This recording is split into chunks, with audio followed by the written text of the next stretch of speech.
कुछ लोग जीने का बहाना ढूंढते हैं। कुछ लोग जीने का बहाना ढूंढते हैं। कुछ कड़कती बिजली में भी आशियाना ढूंढते हैं। सीखना हो तो उड़ते हुए परिंदों से सीखो। सीखना हो तो उड़ते हुए परिंदों से सीखो, जो कूड़े के ढेर से दाना ढूंढ लेते हैं। प्यारे दोस्तों, मैं बाबूराम पटेल आप सबका अपने YouTube चैनल बायोलॉजी जोन में आज एक बार फिर से स्वागत करता हूं। तो दोस्तों, आज जो हम टॉपिक लेकर के आए हैं, हमारा आज का जो टॉपिक है वह है फाइलम निडेरिया। फाइलम निडेरिया अथवा इसका दूसरा नाम है सिलेंट्रेटा। ठीक है, तो चलिए आज इस पर हम बात करते हैं। देखिए, सबसे पहले हम आपको 2 पॉइंट्स बता दें। ल्यूकॉर्ट क्वाइंड द नेम सिलेंट्रेटा। जो सिलेंट्रेटा नाम दिया गया, यह किसके द्वारा दिया गया? ल्यूकॉर्ट के द्वारा दिया गया। और जो नाम निडेरिया रखा गया, कि निडेरिया भी इसको कहते हैं, तो जो निडेरिया नाम दिया गया वह दिया गया हैट्सचेक के द्वारा। ठीक है, कि हैट्सचेक क्वाइंड द नेम निडेरिया। और इस निडेरिया के अंतर्गत लगभग 10,000 स्पीसीज हैं। जैसा कि आप जानते हैं कि सबसे बड़ा फाइलम है आर्थ्रोपोडा, दूसरा फाइलम है मोलस्का और तीसरा है प्रोटोजोआ। तो यहाँ आपने पढ़ा था कि प्रोटोजोआ में 50,000 प्रजातियाँ, पोरीफेरा में भी लगभग 10,000 प्रजातियाँ थीं, यहाँ पर भी 10,000 प्रजातियाँ हैं। ठीक है, तो चलिए दूसरा पॉइंट्स क्या कह रहा है उसकी तरफ बढ़ते हैं। Gave name cnidaria due to stinging cell और निमेटोसिस्ट। ठीक है, देखिए इसका मतलब क्या हुआ कि जो निडेरिया नाम दिया गया किसके कारण? स्टिंगिंग सेल्स के कारण दिया गया। और यह इसका कैरेक्टरिस्टिक फीचर है दोस्त, इसको आप जरूर ध्यान रखिएगा कि स्टिंगिंग सेल अथवा निमेटोसिस्ट के कारण इसे निडेरिया नाम दिया गया। ठीक है, और इसकी विशेषता जो है सिलेंट्रेटा की, इस संघ के जो जंतु हैं उसमें कैसी सिमेट्री पाई जाती है, तो वह होती है रेडियल सिमेट्री, अरीय सममित। यह अरीय सममित क्या होती है दोस्त, हम आपको बता दें। देखिए, ये रेडियल सिमेट्रिकल एनिमल होते हैं। इसका मीन्स ब्लाइंड सैक प्लान होता है। इसमें एक खास बात है, ब्लाइंड सैक प्लान क्या होता है कि हम आपको बता दें कि देखिए हमारे लेक्चर में जाकर के ढूंढेंगे तो आपको मिलेगा कि 10 पॉइंट्स का हमने मेन लेक्चर बनाया है। उसमें पूरी हमने इस शब्दों को समझाया है कि अरीय सममित क्या होती है, सममित क्या होती है, ठीक है, द्विपार्श्विक सममित क्या होती है। देखिए, ब्लाइंड सैक प्लान जो है, ब्लाइंड सैक प्लान उसे कहते हैं जब केवल बॉडी में केवल एक ही छिद्र उपस्थित हो, उधर से वो माउथ का कार्य करे और वही एनस का कार्य करे, तब उसे हम कहते हैं ब्लाइंड सैक प्लान। तो इसमें पाई जाती है। और रेडियल सिमेट्री का मतलब इसके शरीर को आप किसी भी प्लेन से डिवाइड करिए तो 2 बराबर भागों में वह बंट जाएगा। ठीक है, और इसकी जिसका जो तीसरा पॉइंट्स है वह क्या है कि इसमें tissue level of body organisation पाया जाता है। ठीक है, टिश्यू लेवल का, जैसे पोरीफेरा में था तो पोरीफेरा में आपने पढ़ा सेल लेवल का बॉडी ऑर्गेनाइजेशन होता है। ठीक है, लेकिन यहां पर टिश्यू लेवल का बॉडी ऑर्गेनाइजेशन होता है सिलेंट्रेटा में। ठीक है, और सिलेंट्रेटा संघ के जो जंतु होते हैं या निडेरिया संघ के जो जंतु होते हैं मोस्टली मैराइन होते हैं। ठीक है, जो आपने पोरीफेरा में भी यही देखा था कि पोरीफेरा के भी संघ क्या कैसे थे फाइलम के जंतु, यानी वो भी मोस्टली मैराइन थे। फ्यू फ्रेश वाटर, कुछ ही जो है फ्रेश वाटर थे। वहाँ यहाँ पर क्या है कि हाइड्रा आपने लिखा। ठीक है, हाइड्रा यहाँ आप पढ़ रहे हैं। सिलेंट्रेटा में जो फ्रेश वाटर एनिमल होता है वो हाइड्रा होता है, और केवल पोरीफेरा में आपने एक ही अंतर देखा था कि हाइड्रा के स्थान पर वहाँ स्पॉन्जिला था। क्या था? स्पॉन्जिला। ठीक है, देखिए ऑल एक्वेटिक्स, इस निडेरिया अथवा सिलेंट्रेटा संघ के जो सभी जंतु होते हैं सभी जलीय होते हैं और फ्री लिविंग होते हैं, लेकिन कुछ कमेंसलिज्म दर्शाते हैं। ठीक है, कमेंसलिज्म, और कुछ कॉलोनी बनाकर रहते हैं तो कुछ एकल रहते हैं, सॉलिटरी रहते हैं। ठीक है, ऑल एक्वेटिक, फ्री लिविंग, सम कमेंसलिज्म, कॉलोनियल और सॉलिटरी, कुछ एकल होते हैं। ठीक है, अगला पॉइंट क्या कह रहा है कि कैविटी फाउंड। देखिए यहां पर मुख्य बात, ठीक है, कैविटी जैसे आपने पोरीफेरम पढ़ा था स्पॉन्जोसील कैविटी होती है, उसी तरीके से यहां पर एक गुहा यहां पाई जाती है जिसे सिलेंट्रॉन कहते हैं। सिलेंट्रॉन is the most important point. सिलेंट्राट का दूसरा नाम है गैस्ट्रोवैस्कुलर कैविटी। गैस्ट्रोवैस्कुलर कैविटी, इसे ध्यान दीजिएगा मेरे दोस्त। ठीक है, कि इसमें जो कैविटी गुहा पाई जाती है सिलेंट्रॉन होती है अथवा गैस्ट्रोवैस्कुलर कैविटी कहते हैं उसको। और इसकी बॉडी वाल भी डिप्लोब्लास्टिक होती है, सेम एज अ पोरीफेरन। पोरीफेरन की तरह इसकी भी बॉडी डिप्लोब्लास्टिक होती है, आउटर इक्टोडर्म और इनर इंडोडर्म। इंडोडर्म को कहते हैं, गैस्ट्रोडर्म भी कहते हैं। जैसे आपने वहाँ पर पढ़ा था पोरीफेरा में कि बीच में जो है ये मीजेनकाइम था, लेकिन यहाँ मीजेनकाइम नहीं दोस्त, ये निडेरिया है। निडेरिया में मीजोग्लिया है। ये बीच में जो भित्ति होती है आउटर इक्टोडर्म और इनर इंडोडर्म के बीच में मीजोग्लिया है, और ये जेली लाइक सब्सटेंस होता है, जेली लाइक एक जो है पदार्थ होता है। ठीक है, इसकी अगली खास बात क्या है कि नो हेड अपेंडेजेस, इसमें सिर जैसा कोई इसमें अपेंडेज नहीं होते हैं, मींस नो ब्रेन, इसमें ब्रेन नहीं होता है। और इसमें CNS central nervous system absent होता है, ठीक है, सेंट्रल नर्वस सिस्टम अब्सेंट होता है दोस्त। अगला पॉइंट्स क्या है कि ओरल एंड माउथ, इसका जो अगला जो भाग है ओरल का उसे माउथ कहते हैं। जो बियर टेंटिकल्स किसको चारों तरफ उसके क्या होते हैं, टेंटिकल्स हैविंग निमेटोसिस्ट, और ये किसको धारण करता है, निमेटोसिस्ट अथवा निडोब्लास्ट, जो इसकी सुरक्षा करती है। टेंटिकल्स उसके माउथ के चारों ओर उपस्थित होते हैं ये टेंटिकल्स, ठीक है, कि mouth is surrounded by tentacles. अब ये स्पष्ट हुआ कि इसका जो मुख होता है वो चारों तरफ से घिरा होता है, किसके द्वारा, टेंटिकल्स के द्वारा घिरा होता है, ठीक है। जैसे हाइड्रा में आप देखते हैं तो हाइड्रा में ये टेंटिकल्स हैं, ये टेंटिकल्स हैं, ठीक है, चारों तरफ टेंटिकल्स के द्वारा ये इसका मुख जो होता है वह घिरा होता है। ओनली माउथ इज प्रेजेंट, इसमें मैंने बताया कि माउथ प्रेजेंट होता है, एनस इज अब्सेंट, क्योंकि इसके पूरे शरीर में केवल एक ही छिद्र होता है दोस्त। जब एक ही छिद्र हो तब उसके प्लान को हम बॉडी प्लान को क्या कहते हैं, ब्लाइंड सैक बॉडी प्लान, ठीक है।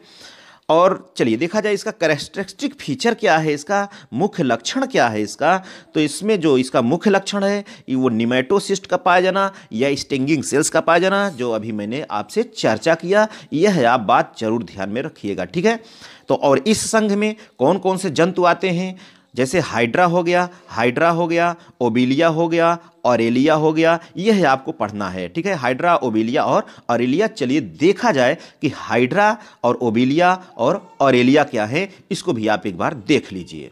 तो दोस्त ये ऑरेलिया का फिगर है, ठीक है, आप एक्सटर्नल मॉर्फोलॉजी आप ऑरेलिया का देख रहे हैं, इसमें आर्म्स हैं नीचे जो बढ़ी हुई हैं, ठीक है। ये आप देख रहे हैं कि ओबेलिया है, ठीक है, ओबेलिया की ये मॉर्फोलॉजी है, और ये इसके साइड में आप देख रहे हैं हाइड्रा। चलिए इसको अभी हम आगे जब जीनस में पढ़ेंगे तब देखें। फंक्शन ऑफ निमेटोसिस्ट, निमेटोसिस्ट का कार्य क्या होता है, मतलब इसके चारों तरफ जो टेंटिकल्स होते हैं उसका कार्य क्या है निमेटोसिस्ट का, ठीक है, जो इसके मुख के चारों ओर होते हैं।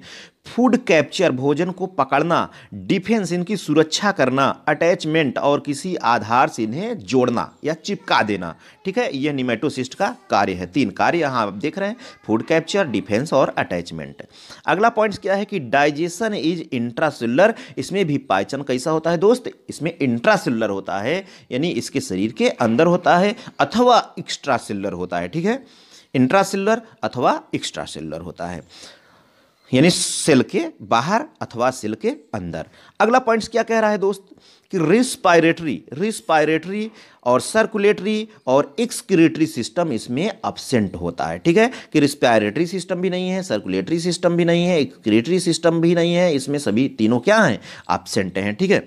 और इसमें जो सेंस आर्गन पाया जाता है, संवेदी जो अंग पाए जाते हैं, संवेदी अंग क्या हैं, जैसे स्टेटोसिस्ट है, ऑसिली है और ऑल्फैक्टरी पिट्स है, ठीक है, स्टेटोसिस्ट, ऑसिली और ऑल्फैक्टरी पिट्स, ठीक है।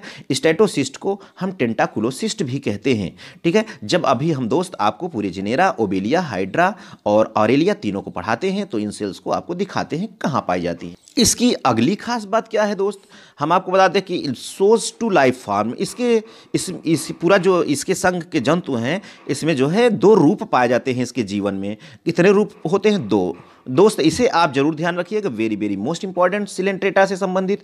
एक तो पॉलिप रूप होता है और दूसरा मेड्यूसा रूप होता है, ठीक है, पॉलिप और मेड्यूसा, ठीक है। हम इसे बिल्कुल एक्सप्लेन करते हैं जब हाइड्रा, ओबेलिया और ऑरेलिया को बताते हैं तो पॉलिप का भी फिगर और मेड्यूसा का भी फिगर आपको दिखाकर पूरा विस्तार से समझाते हैं। देखिए पॉलिप क्या है, देखिए पहली बात तो आप ध्यान रखिएगा कि जो इसका पॉलिप होता है वो सेक्सुअल रिप्रोडक्शन में भाग लेता है, और जो मेड्यूसा होता है वह सेक्सुअल रिप्रोडक्शन में भाग लेता है, लैंगिक जनन में भाग लेता है, ठीक है। आप इसे याद कैसे रखेंगे दोस्त, आप कह दीजिए कि मैडम सेक्सी हैं, मैडम सेक्सी हैं, वैसे भी आधी मैडम सेक्सी ही होती हैं, ठीक है, सेक्सी। तो मैडम सेक्सी हैं, इसका अर्थ क्या है कि मैडम का मतलब मेड्यूसा और सेक्सी का मतलब सेक्सुअल रिप्रोडक्शन, यानी जो मेड्यूसा होता है उसमें कौन सा रिप्रोडक्शन, वो सेक्सुअल रिप्रोडक्शन उसमें होता है, और पॉलिप में क्या होता है, एसेक्सुअल रिप्रोडक्शन होता है, ठीक है। चलिए अगली बात क्या है दोस्त, हम आपको बता दें अगली खास बात इसकी क्या है कि जो पॉलिप होता है वह ट्यूबुलर होता है और सिलेंड्रिकल शेप्ड होता है। जैसे आपने पढ़ा होगा साइज और शेप, आप ये ध्यान में नहीं रखिएगा कि ट्यूबुलर और सिलेंडर दोनों एक ही है, सिलेंड्रिकल नहीं, साइज और शेप, ये साइज है ये इसका शेप है, ठीक है, ट्यूबुलर और सिलेंड्रिकल शेप्ड होता है ये, ठीक है, ये ऐसा ट्यूबुलर और सिलेंड्रिकल शेप्ड होता है कौन, पॉलिप। और जो मेड्यूसा होता है दोस्त, मेड्यूसा जो होता है सर्कुलर होता है, ऐसे सर्कुलर होता है, और कैसा होता है, अम्ब्रेला लाइक होता है, ठीक है, अम्ब्रेला लाइक होता है, सर्कुलर और अम्ब्रेला लाइक इस तरीके से होता है ये मेड्यूसा, ठीक है। और एक बात, पॉलिप जो होता है यह में भी सॉलिटरी और कॉलोनियल, यह एकल भी हो सकता है, कॉलोनी में भी हो सकता है पॉलिप, जबकि मेड्यूसा जो है ऑलवेज सॉलिटरी होता है, सदैव यह अकेला ही होता है, ठीक है। इस तरीके से ढेर सारी इकट्ठा नहीं होते। और एक खास बात कि जब इसमें पॉलिप और मेड्यूसा दोनों पाए जा रहे हैं, दोनों रूप हो रहे हैं, तो यह क्या प्रदर्शित करता है, मोस्ट इंपॉर्टेंट कैरेक्टर डाइमॉर्फिज्म, अर्थात यह द्विरूपता प्रदर्शित करता है। इसमें द्विरूप होते हैं, द्विरूपता पाया जाता है इसमें सिलेंट्रेटा अथवा निडेरिया संघ के जीवों में, ठीक है। एक तो पॉलिप एक मेड्यूसा, तो द्विरूप हो गए, तो इसे कह दिया डाइमॉर्फिज्म, ठीक है। और इसमें साथ साथ में यह टर्म आप ध्यान रखिएगा कि इसमें मेटाजिनेसिस की क्रिया होती है। मेटाजिनेसिस को भी मैं आगे अभी एक्सप्लेन करने वाला हूं। और इसमें अल्टरनेशन ऑफ जनरेशन भी होता है, पीढ़ी एकांतरण भी होता है। कैसे कि पॉलिप से मेड्यूसा, मेड्यूसा से पॉलिप, ठीक है, और फिर पॉलिप से मेड्यूसा, मेड्यूसा से पॉलिप, तो अल्टरनेशन ऑफ जनरेशन, इसमें पीढ़ी एकांतरण की घटना भी होती है। अब ये सदैव तो डाइमॉर्फिज्म होते हैं, लेकिन कुछ इसमें जो है दोस्त वो पॉलीमॉर्फिज्म भी शो करते हैं, जैसे फाइसेलिया। आप यह देख रहे हैं, देखिए जरा, मैंने बताया सभी में तो डाइमॉर्फिज्म दिखाता है, लेकिन ये देखिए पॉलीमॉर्फिज्म कहाँ होता है। पॉलीमॉर्फिज्म दोस्त जैसे फाइसेलिया, फाइसेलिया का जो दूसरा नाम है पुर्तगीज मैन ऑफ वार, ठीक है, पुर्तगाल का युद्धपोत, ठीक है, इसे कहा जाता है फाइसेलिया को, ठीक है।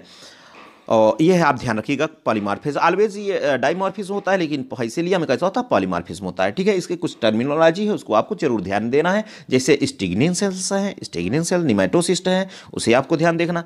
और इसमें लार्वल स्टेज दोस्त, इसमें दो लार्वल स्टेज होती हैं, ठीक है। लार्वल स्टेज में एक प्लैनुला लार्वा है, दूसरा इफाइरा लार्वा है, ठीक है।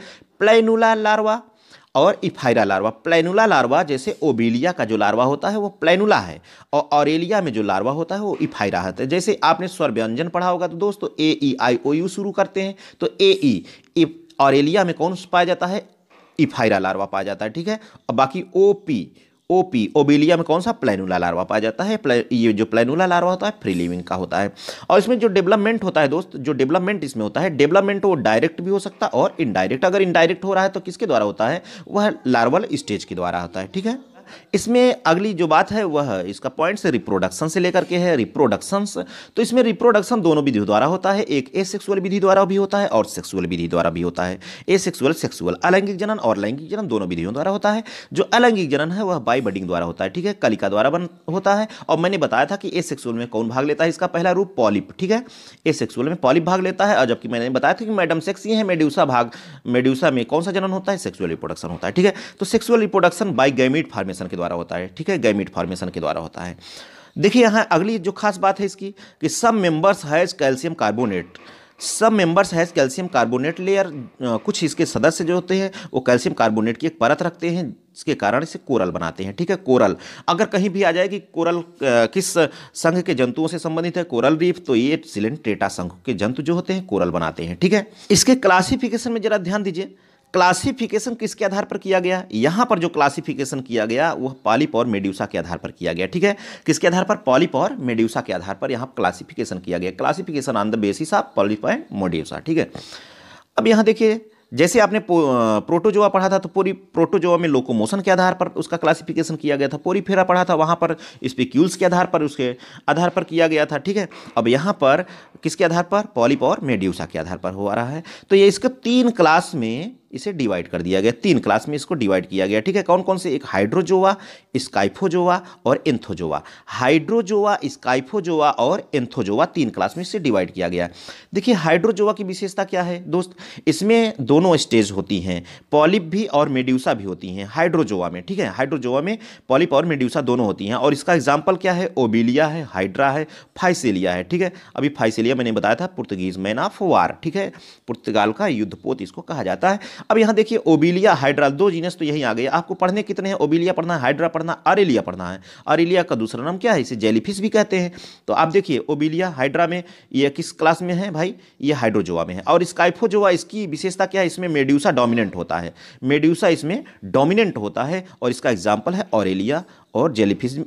इसका ऑरेलिया का मैंने अभी बताया था कि इसका लार्वा क्या होता है, इफाइरा, AE, ठीक है। ऑरेलिया का जो लार्वा होता है इफाइरा होता है।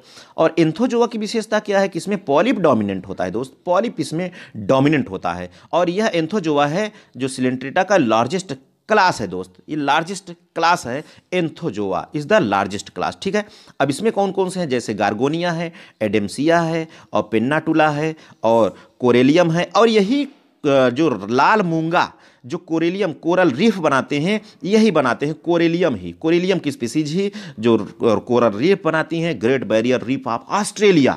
ठीक है, वो भी क्वेश्चन पूछा गया है, तो ये बनाते हैं। और बाकी इसमें मैट्रीडियम भी है। ठीक है, मैट्रीडियम। चलिए कुछ फार्मूला को भी देख लिया जाए इसके साथ साथ में। ध्यान दीजिए दोस्त, आप कैसे याद रखेंगे कि इसका क्लासिफिकेशन जो है, क्लासिफिकेशन किया गया तो 3 क्लास में इसको डिवाइड किया गया। ठीक है, अभी मैंने बताया कि जो एंथोजोआ था वो लार्जेस्ट क्लास है। ठीक है, हाइड्रोजोआ और इसमें जो है स्काइफोजोआ और एंथोजोआ 3 थे। तो देखिए इसको कैसे याद रखेंगे, सीलू हैदर के स्काई का अंत हो गया, सीलू हैदर के स्काई का अंत हो गया, मैं कह रहा हूँ हैदर से। ठीक है, कि सीलू हैदर के स्काई का अंत हो गया। ठीक है, सीलू का मतलब सिलेंट्रेटा, और ये हैदर, स्काई और अंत, ये तीनों क्लास हैं। ठीक है, हैदर का मतलब हाइड्रोजोआ, और स्काई का मतलब स्काइफोजोआ, और अंत का मतलब एंथोजोआ। तो सीलू हैदर के स्काई का अंत हो गया। ठीक है, और मैंने बताया कि जो अभी सेक्सुअल रिप्रोडक्शन में कौन भाग लेता है, पॉलिप की मेड्यूसा। तो इसके लिए देखिए सेक्सी मैडम, या कहिए कि मैडम सेक्सी हैं। सेक्सी का मतलब सेक्सुअल रिप्रोडक्शन है, और मैडम का मतलब है मेड्यूसा। मेड्यूसा किस में भाग लेता है दोस्त, सेक्सुअल रिप्रोडक्शन में, और पॉलिप किस में भाग लेता है, एसेक्सुअल रिप्रोडक्शन में। ठीक है, तो चलिए आज के हमारी इस क्लास में बस यहीं तक, अगली क्लास में हम इसके स्पीसीज को लेकर के मिलते हैं। Okay, thank you.